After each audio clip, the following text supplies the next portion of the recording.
ऐसे लोगों पर वाकई कार्रवाई की जरूरत है जो गरीबों का निवाला तक गटक जा रहे हैं। कई योजनाएं सरकार चलाती हैं लेकिन वो धरातल पर उतर नहीं पाती और लोग इसका फायदा उठा लेते हैं। जो संपन्न लोग होते हैं या जो अधिकारी होते हैं या उससे जुड़े हुए लोग होते हैं, ऐसे लोगों पर नकेल कसने की ज़रूरत है। हमने हर जगहों से दिखाया, आपको रिपोर्ट दिखाई कि किस तरह पीडीएस लोगों को क्या सही तरीके से मिल पा रहा है या उन्हें दिक्कतें हो रही हैं।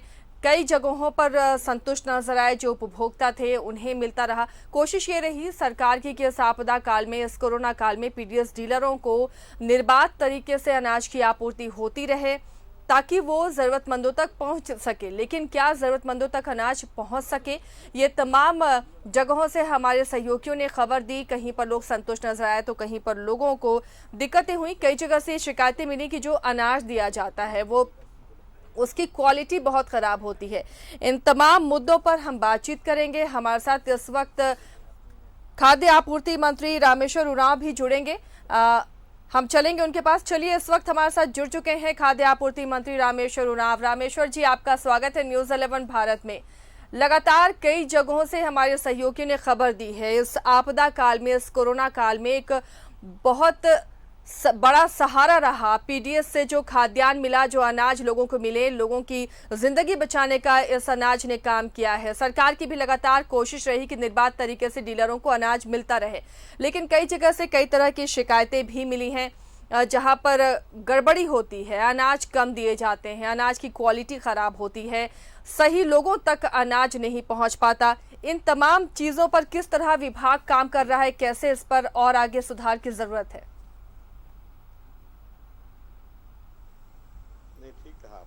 स्वीकार करते हैं, शिकायतें आती हैं और बहुत शिकायतें सही भी होती हैं। हम जांच कराते हैं, शिकायतें जहां सही पाई गई हम कार्रवाई करते हैं।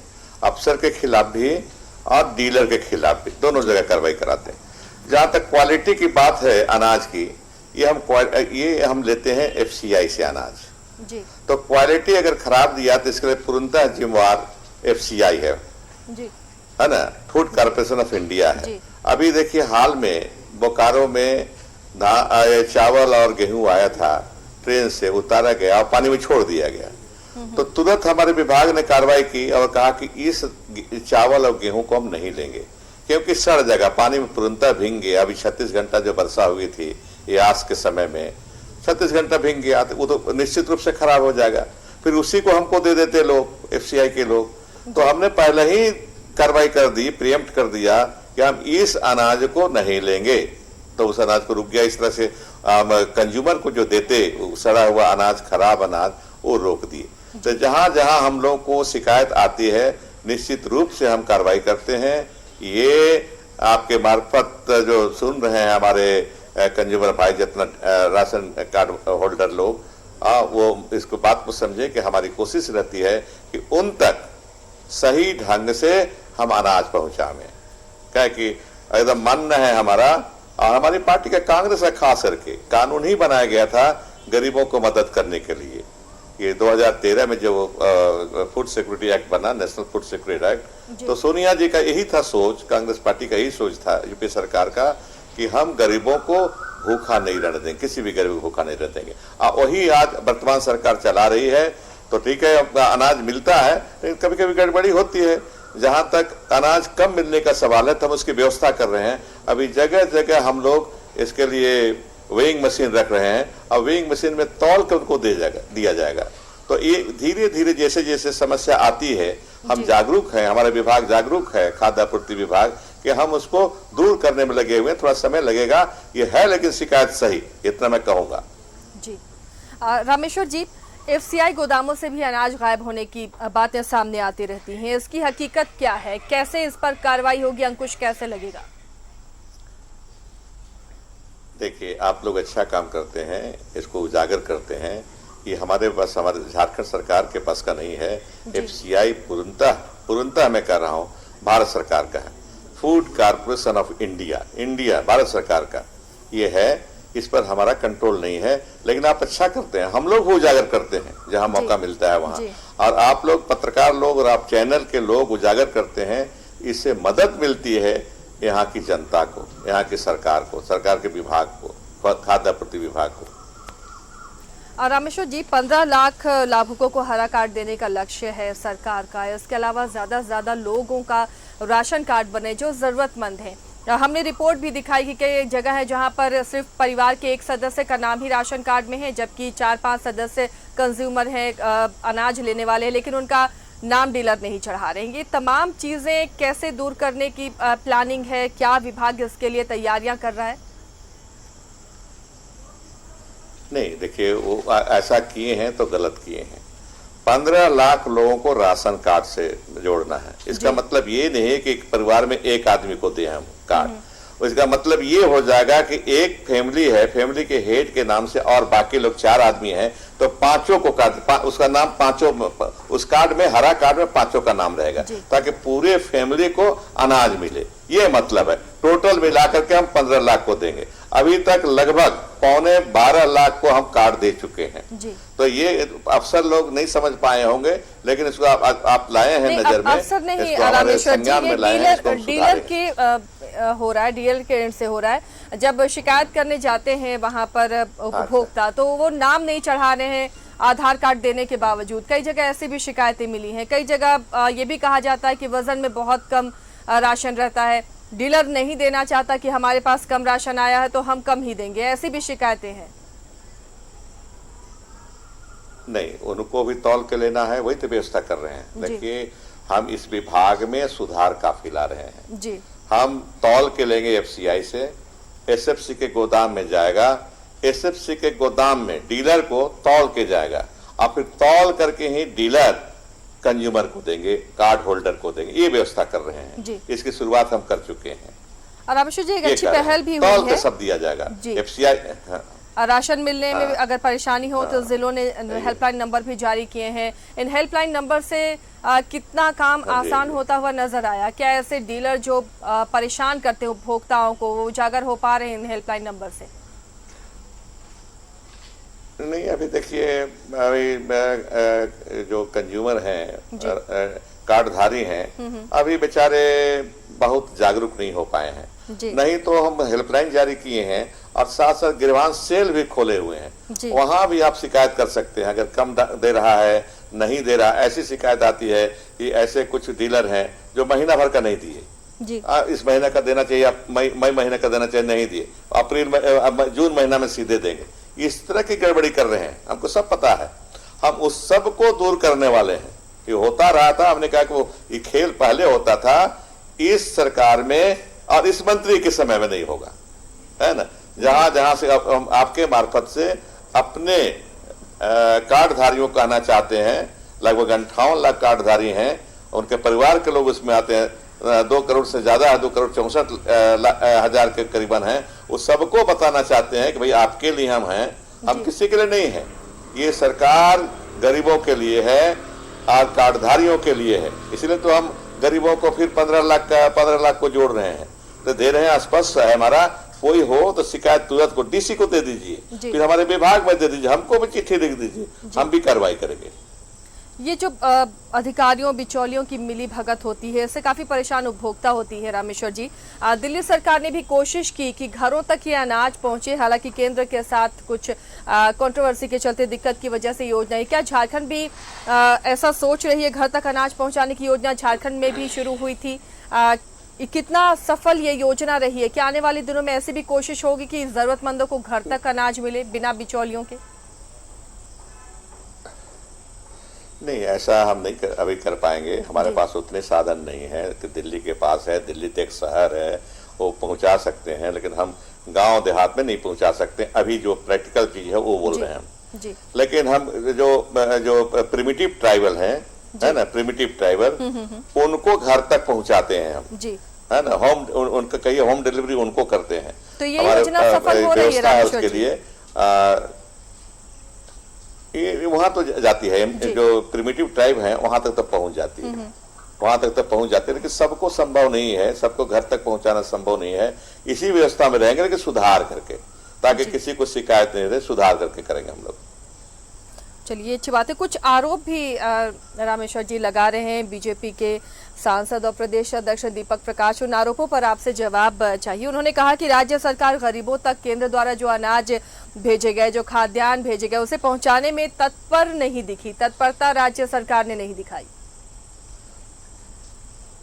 नहीं, हम उनको कहना चाहेंगे बड़ी नम्रता पूर्वक वो आंकड़े देख ले पोर्टल में हमारा क्या आज का हम लिया है। हमने 95% लोगों को 5 केजी के हिसाब से प्रधानमंत्री गरीब कल्याण अन्न योजना का अनाज मई का पहुंच गया है। अब हम शुरू करें, 5% आप पूरा कर लेंगे, इसके बाद 2-4 दिन के अंदर शुरू कर देंगे जून महीने का बांटना जी। और फिर आज प्रधानमंत्री जी ने घोषणा की है नवंबर तक देंगे, छठ तक देंगे, है ना, तो हम पूरा पहुंचाएंगे। हाँ, दिवाली तक देंगे। हाँ, छठ दिवाली 6 दिन के अंदर में है, तो वो देंगे, वो हम पहुंचाएंगे। हम कमिटेड हैं गरीबों का। अगर भारत सरकार इतना उदारता दिखा रही है तो नम्रता पूर्वक हम कहेंगे कि हम उस योजना को सफल करेंगे, गरीबों तक अनाज जरूर पहुंचा देंगे। उन्होंने कहा कि केंद्र सरकार ने कोरोना काल में गरीबों के लिए खाद्यान्न का भंडार खोल दिया। क्या कहीं कोई दिक्कत हुई इस दौरान रामेश्वर जी? नहीं, दिक्कत नहीं हुई। यानी अनाज की आपूर्ति होती रही निर्बाध तरीके से केंद्र की तरफ से?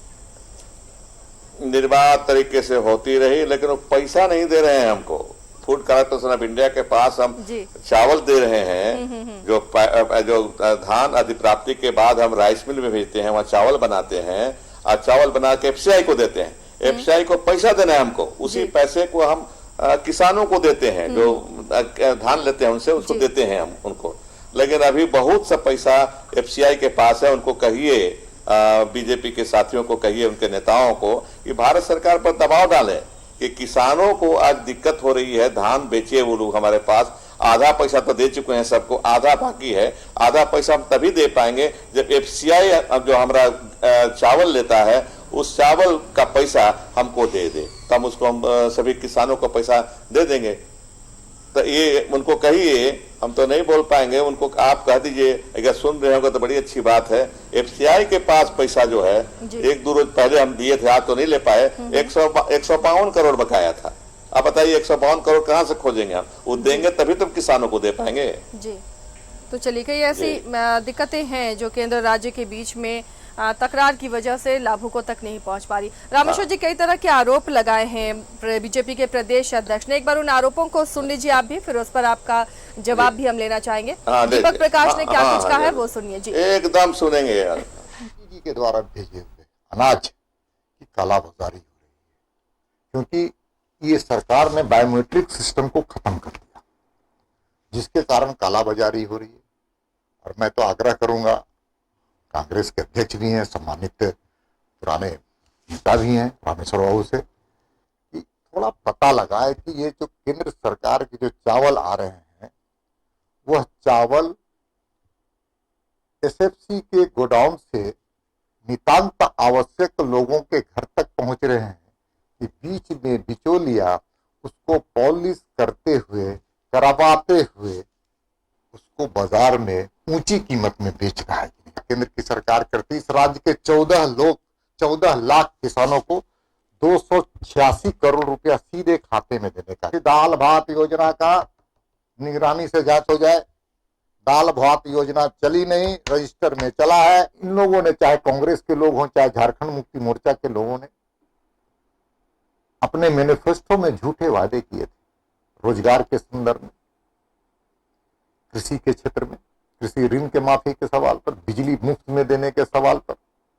ऐसे कई वादे, झूठे वादे कर करके सरकार में आने का काम किया। मुंगेरी लाल के हसीन सपने जनता को दिखाने का काम। चलिए, तो सुना आपने रामेश्वर जी, ये जो आरोप लगाए हैं बीजेपी के प्रदेश अध्यक्ष ने, उन आरोपों का क्या जवाब देना चाहेंगे? हम प्रतिक्रिया जी हम प्रतिक्रिया देंगे। हम बड़ी नम्रता पूर्वक करना चाहेंगे। कुछ तो बातें उन्होंने कही है, उसको मुझे स्वीकार करना चाहिए। देखिए, मेरी राजनीति अलग ढंग की है। मैं प्रोफेशनल पॉलिटिशियन नहीं हूँ, है ना। सीधे नौकरी से आया हूँ और गरीबों की सेवा के लिए ही आया हूँ, इसलिए हमारे बोल अलग हैं। हमारे विचार अलग हैं, बोल भी अलग है, किसी को दोषारोपण नहीं करता, लेकिन सही बात हो तो सही खरा खरा बोलता हूँ। अभी हमने सुना दीपक जी का, कुछ बातें सही हैं उनमें, कि ये बायोमेट्रिक जो कहा हटा 1 महीने के हटाए थे, फिर लागू हो गया। ये अब मई तक हटाए थे हम लोग, इसलिए हटाए थे कि सभी की मांग थी, सभी के, हम अनसुना लोगों का नहीं कर सकते। लोगों का ये अंदेशा था कि हम बायोमेट्रिक में अपना अंगूठा छाप लगाएंगे तो कोरोना पार हो जाएगा। होता भी है, अभी हाथ धोते रहते हैं हम लोग कि किसी तरह से इन्फेक्शन नहीं हो। तो 1 महीने के लिए रोका गया था, तो 1 महीने के लिए उन्होंने जो कहा वो सही है कि 1 महीने के लिए रोका गया बायोमेट्रिक, लेकिन फिर शुरू है जून 1 से शुरू हो गया, फिर पुराना सिस्टम ई पोस्ट सिस्टम में लागू हो गया है।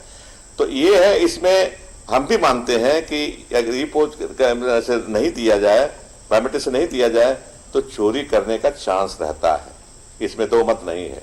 इसलिए हम इसके खिलाफ हैं, ई पोस्ट मशीन से ही देंगे हम, ताकि चोरी किसी तरह की नहीं हो। लेकिन लाचारी है, कोरोना की वजह से ये करना पड़ता है कभी कभी। पिछले साल भी किए थे हम, पिछले साल भी सरकार ने किया, आदेश हुआ था 2-3 महीने के लिए हुआ था, बल्कि पिछले साल, तो इस बार तो 1 ही महीना हुआ, खाली मई का हुआ, और जून से 1 से शुरू कर दिया, हम पुराने सिस्टम में आ गए। ये है, बाकी और चीजें हैं तो पॉलिटिकली मोटिवेटेड कुछ लगता है, उसमें हम ज्यादा नहीं बोलेंगे, उनको अधिकार है, विपक्ष में है, हमारे त्रुटि है, खोजें, हम बोलें, उनके बातों को हम आरोप नहीं मानेंगे, सलाह मानेंगे, और जहां गलती होगी, जहां गड़बड़ी होगी, हम उसको सुधार लाएंगे, इतना ही कहेंगे भी हम। रामेश्वर जी, उन्होंने ये भी कहा कि झारखंड का जो राज्य खाद्य निगम है वो भ्रष्टाचार का बड़ा अड्डा है। एसएफसी से चावल निकलकर बिचौलियों के हाथ में कैसे चले जाते हैं, आखिर अधिकारियों और बिचौलियों की मिलीभगत पर राज्य सरकार अंकुश क्यों नहीं लगा पा रही? ऐसा है, ये पहले होता था, पुरानी बात है, दोहराऊंगा नहीं, क्योंकि आरोप लगाने मेरी आदत में नहीं है जी। लेकिन उसको रोकने के लिए अभी हम गाड़ियों में, जो गाड़ी ट्रांसपोर्ट हम लोग लेते हैं, उसमें जीपीएस लगाए हुए हैं। अब गाड़ी भटकेगी, अपना डेस्टिनेशन में नहीं जाएगी, तो पकड़ा जाएगी गाड़ी, और कई गाड़ी पकड़ाई, केस हुआ उस पर। ये देखिए, एक चीज समझ लीजिए, ये विभाग जिसमें जब से मैं हुआ हूं, देखिए, इसके पहले बता दें बीजेपी के साथी लोग कि एक भी केस डीलर पर हुआ हो। चोरियां होती थी, मैं भी, अभी भी चोरी हो रही, मैं मानता हूं उसको, लेकिन कार्रवाई करूंगा।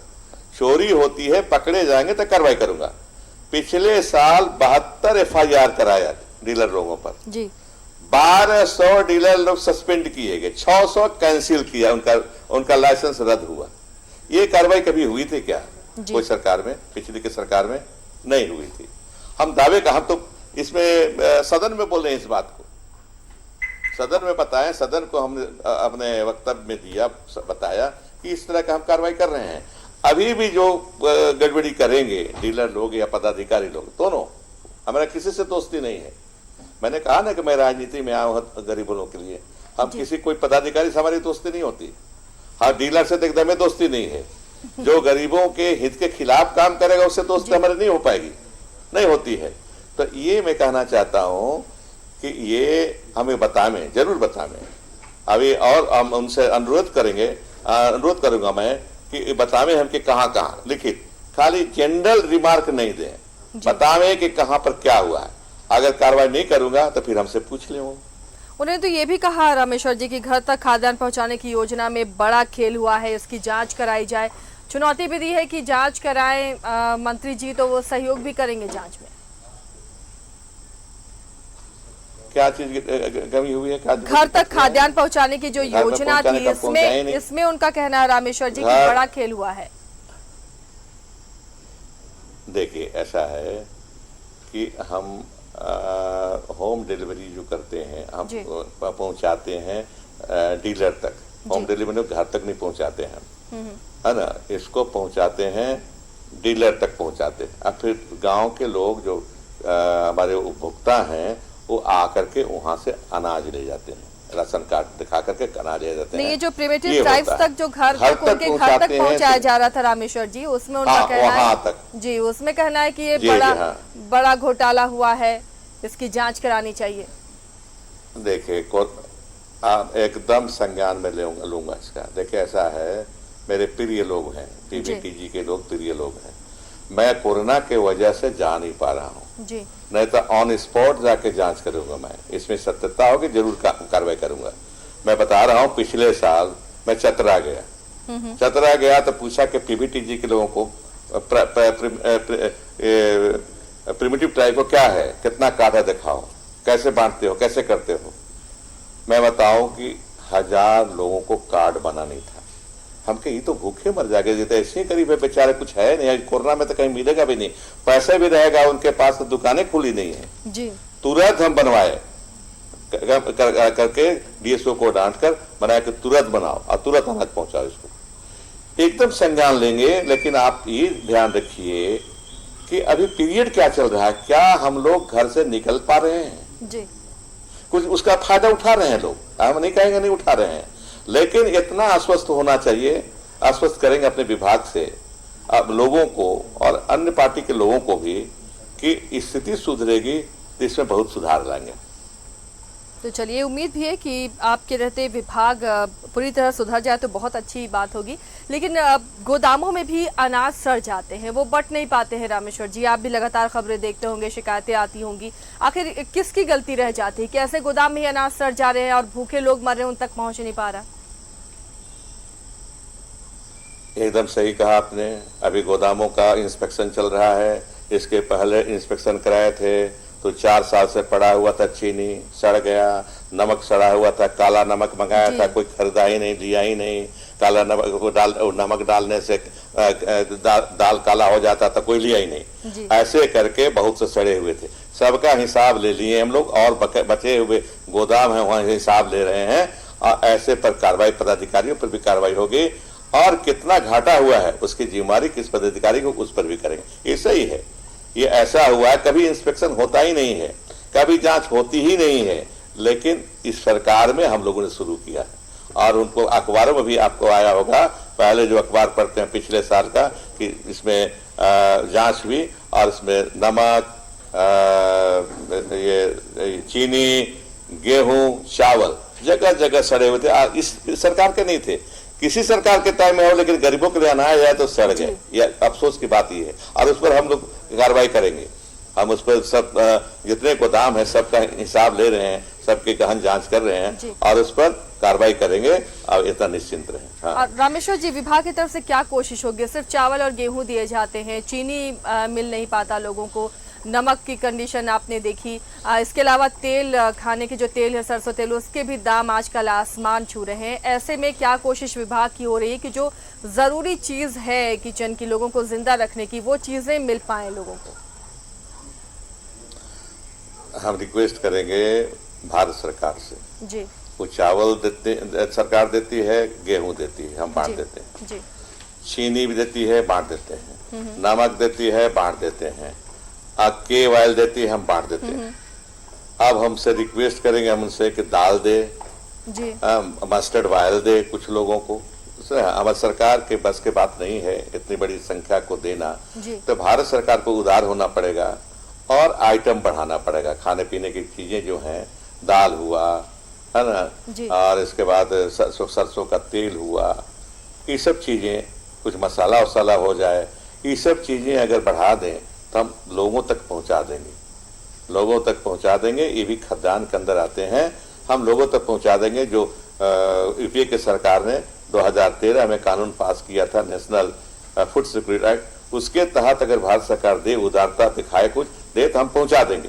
बाकी लोगों को हम भी कोशिश करेंगे, कुछ बच जाएंगे तो फिर जैसे कि हरा कार्ड बना के हम अनाज दे रहे हैं 15 लाख लोगों को, हम भी कोशिश करेंगे कि हम भी देंगे, लेकिन भारत सरकार उदारता दिखाए पहले। इसके लिए बीजेपी के जो नेता हैं उनसे आप रिक्वेस्ट कीजिए, उनसे अपील कीजिए कि वो भारत सरकार को बोल के दाल वगैरह देना शुरू करें। दाल, ये कोशिश हुई है क्या रामेश्वर जी? विभाग की तरफ से कोई पत्राचार हुआ है? केंद्र को बताया आपने कि इस महंगाई के दौर में या फिर अब कोरोना काल में लोगों को प्रोटीन की जरूरत है, तो कम से कम दाल ऐड ऑन किया जाए इसमें? मैंने देखिए, नहीं रहे रामविलास जी, मेरे व्यक्तिगत दोस्त हुआ करते थे। मैं पटना में रहता था, तो मैं तो नौकरी में थे, लेकिन हम उम्र के थे वो, और नेता थे, बड़े नेता थे, बहुत साफ सुथरा नेता थे। तो उनसे बात होती रहती थी बराबर, जब मंत्री थे। मैंने कहा कि महाराज आप दाल भी दीजिए, तो बोला कि दाल तो नहीं दे पाऊंगा, लेकिन ये चना दूंगा मैं। और चना भेजा उन्होंने जी। उनके टाइम में चना की सप्लाई हुई जी। बता रहा हूं, वैसा चाहिए ना मंत्री, वैसा चाहिए। गरीबों के बारे में सोचे, खाली भाषण देने से नहीं होगा, क्रिटिसिज्म करने से नहीं होगा। रामविलास जी को आज भी याद करता हूं मैं, अगर वो रहते तो उनसे हम दाल का भी करा लेते पूरे देश के लिए, झारखंड के लिए भी, पूरे देश के लिए। चावल गेहूं, कम से कम दाल तो मिलता। इसके बाद फिर व्यवस्था करते हैं हम मस्टर्ड ऑयल का। ये अभी भी कहिए इनको कि दाल की व्यवस्था करें। पिछले बार रामविलास जी किए थे चारा की व्यवस्था। चलिए, कोशिश होगी, लगातार न्यूज़ 11 भारत ऐसे जन मुद्दों को उठाता रहा है। दोनों पक्षों से ही हमारी कोशिश रहती है कि जो लोगों तक पहुंच सके वो लाभ ज़रूर शुरू हो सके। विभाग क्या आगे कोशिश कर रहा है रामेश्वर जी, किस तरह ये विभाग काम करेगा कि बहुत पारदर्शिता हो? अभी भी सही लोगों को राशन नहीं मिल पा रहा है, जिनकी बिल्डिंग है, तमाम घर में ज़रूरी सामान है, उसके बावजूद ऐसे लोग कार्ड लेकर उसका फ़ायदा उठा रहे हैं, लेकिन जो ज़रूरतमंद है उन्हें जागरूकता तक नहीं कि उन्हें फ्री में अनाज मिलेगा। कई ऐसे गरीब लोग हैं जिन्हें राशन कार्ड जिनका बना भी नहीं है अब तक। आपने ठीक प्रश्न उठाया, उसका जवाब देता हूं। सुधार हम कैसे कर रहे हैं, सरकार में कैसे हो रहा है जी। लगभग 5 लाख लोग, मैंने कितना क्या कहा, टू बी एग्जैक्ट 4,93,000, लगभग 5 लाख मान लीजिए उसको। वो कार्ड बनाए हुए थे, अब अनाज नहीं लेते थे। अनाज तो थोड़ा इंफीरियर क्वालिटी का, बड़े लोग थे, 2 महल्ला वाले थे, 3-4 गाड़ी रखने वाले थे। उसको सब काटना शुरू किए हम लोग, उनका रद्द करना शुरू किए हम लोग, है ना। हमने अभियान चलाया वैसे लोगों का जो कार्ड बनाए हुए हैं और अनाज नहीं ले रहे। अनाज ले रहे हैं मतलब उसको जानकारी, ये जरूरत नहीं है उनको। तो अभी तक मेरे ख्याल से 3.5 लाख लोगों का कट चुका है, लेकिन एक प्रक्रिया चल रही है और लोग अभी बाकी सभी का कटेगा। तो 5 लाख लोगों में जो गरीब छूटे हुए थे उनको हम ला रहे हैं, उनको हम कार्ड दे रहे हैं। ये सही मुद्दा है, ये आपने जो उठाया, आपकी सूचना सही है, तो लेकिन हमने कार्रवाई की।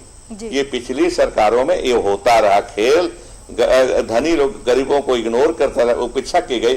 धनी लोग अपना प्रभाव का इस्तेमाल करके राशन कार्ड ले लिए और अनाज लेते नहीं थे। बहुत लोग, अधिकतर लोग नहीं लेते थे, लेकिन कार्ड बनाए हुए थे दूसरे काम के लिए, है ना, स्वास्थ्य में काम करने के लिए और काम के लिए लिए होंगे वो लोग। लेकिन ऐसा हुआ था खेल, लेकिन हमारी सरकार ने उसको खत्म करने का शुरुआत कर दिया है। और मैंने कहा ना कि 3.5 लाख लोगों का कट चुका है अभी तक। कुछ लोग बचे हुए हैं तो उनका भी प्रोसेस चल रहा है, उनका भी कट जाएगा। लेकिन रामेश्वर जी, कई लोगों के कार्ड हैं पर परिवार के सारे लोगों के अगर नाम उसमें नहीं है, वो डीलर के पास जाते हैं नाम चढ़वाने के लिए, आधार कार्ड भी दे रहे हैं, तो ऐसी शिकायतें, मैंने पहले ही पूछा, ऐसी शिकायतें मिल रही हैं। उसके बावजूद ऐसे लोगों के नाम नहीं चढ़ाए जा रहे हैं, जैसे एक का ही राशन लेकर वो जा रहे हैं। तो ये चीजें डीलर सख्ती से करें, उन पर सख्ती हो, उनमें विभाग की नजर हो, इसके लिए क्या कोशिश हो रही है? इसलिए कोशिश ये हुई है, सबको हम प्रचारित किए हुए हैं कि आप दरखास्त भेज दीजिए डीएसओ से। जोड़ने वाला डीएसओ होते हैं, डीएसओ ही जोड़ सकते हैं, डीलर तो जोड़ नहीं सकता। डीएसओ को दरखास्त दे दीजिए, वो एक एक करके जोड़ते हैं। जो आदमी का छूटा हुआ है, ऐसे 5 व्यक्ति हैं तो 4 का जुटा हुआ है, एक किसी का छूटा हुआ है, तो एक को जोड़ना है। तो डीएसओ को अगर दरखास्त दे देंगे, एप्लीकेशन दे देंगे, तो डीएसओ को जोड़ दे रहा है। ऐसे बहुत सा चल रही इस तरह की कार्रवाई, उसमें कोई दिक्कत नहीं है, कोई इशू भी नहीं है। उसको आप दरखास्त दे दीजिए डीएसओ को ये इंस्ट्रक्शन है डीएसओ को कि अगर छूटा है तो जांच करके आप जोड़ दीजिए राशन कार्ड में। चलिए, अच्छी बात है, जो दर्शक देख रहे होंगे वो इससे लाभ उठा सकते हैं। मंत्री जी खुद बता रहे हैं कि कैसे आप जो छूटे हुए लोग हैं उनका नाम ऐड ऑन करा सकते हैं अपने कार्ड में। एक और आरोप लगाते हैं बीजेपी वाले रामेश्वर जी कि खाद्य आपूर्ति विभाग में बहुत भ्रष्टाचार है, भ्रष्टाचार का बोलबाला है, बड़े अफसर सब मिले हुए हैं, पीडीएस दुकानों तक में गड़बड़ी, यानी ऊपर से नीचे तक ये खेल हो रहा है। आपने कहा कि जांच हो रही है, कार्रवाई की जा रही, तो ऐसे बड़े अफसर कब नपेंगे रामेश्वर जी? ऐसा है कि वो पिछली सरकारों में ही फला फूला है ये भ्रष्टाचार जो है जी है, ये फला फूला है। उसको हम कम कर रहे हैं, कार्रवाई कर रहे हैं, उस पर कार्रवाई कर रहे हैं और तो अफसरों पर भी कार्रवाई हुई है यानी जो पीडीएस का जो चावल है वो अब राइस मिल तक वो धान नहीं जाता है, ये आप कंफर्म कर रहे हैं। जीपीएस सिस्टम के बाद क्या इसमें रोक लगी है? नहीं, ऐसा नहीं, ऐसा है, आप गलत सुनिए, फिर सुधार देता हूँ। मैंने ये कहा प्रक्रिया ये है, धान की अधिप्राप्ति जो करते हैं पैक्स में और लैंप्स में, वहाँ खरीदते हैं धान, प्रोक्योरमेंट करते हैं उसको हम भेजते हैं राइस मिल में। जब राइस बनता है तो फिर भेजते हैं एफसीआई में। एफसीआई हमको पैसा देता है और तब उस पैसे को हम किसानों को देते हैं। ये पहले एक भी पैसा एडवांस में नहीं दिया था किसानों को, लेकिन इस साल से हम लोग शुरू किए हैं 50% पैसे हम किसानों को दे देते हैं पहले ही। अब बचा हुआ 50% जब चावल से आपको पैसा मिल रहा है उससे हम भरते चले जाते हैं सबको, ये कह रहा हूं मैं। चलिए रामेश्वर जी, बहुत बेबाकी से आपने तमाम सवालों के जवाब दिए, बहुत बहुत शुक्रिया। और विभाग लगातार कोशिश कर रहा है, मंत्री जी ने बताया पूरी कोशिश है कि ये जो विभाग जिस पर भ्रष्टाचार के आरोप लगते रहे पूरी तरह से साफ हो, बेदाग हो और जो जरूरतमंद है उन तक अनाज पहुंचे, इसके लिए कोशिश हो रही है। ज़्यादा से ज़्यादा लोगों के राशन कार्ड भी बनाए जा रहे हैं ताकि वो इसका लाभ उठा सके। बहुत बहुत शुक्रिया मंत्री जी इस तमाम बातचीत में हमारे साथ शामिल होने के लिए। तो जो शिकायतें हैं अब उन शिकायतों का निवारण हो रहा है, कार्रवाई भी हो रहा है। मंत्री जी ने कहा कि ऐसे डीलरों पर भी कार्रवाई की गई है जो इस सरकार में हुई। 71 ऐसे डीलर हैं जिन पर एफआईआर किया गया जो अनाज देने में गड़बड़ी करते थे। तो अब जहां भी आपको ऐसी शिकायतें मिल रही हैं, अनाज में देने में गड़बड़ी अगर डीलर कर रहे हैं या आपका नाम नहीं चढ़ा रहे हैं या फिर खराब अनाज मिल रहा है, तौल में कम मिल रहा है, इन तमाम चीजों की आप शिकायत करें, इस पर जरूर एक्शन होगा, कार्रवाई होगी ऐसे डीलरों पर भी। और जो ऊपर लेवल से भ्रष्टाचार चला रहा है उस पर भी मंत्री ने आश्वासन दिया है कि जांच लगातार हो रही है और ऐसे भ्रष्टाचारियों पर नकेल कसी जाएगी।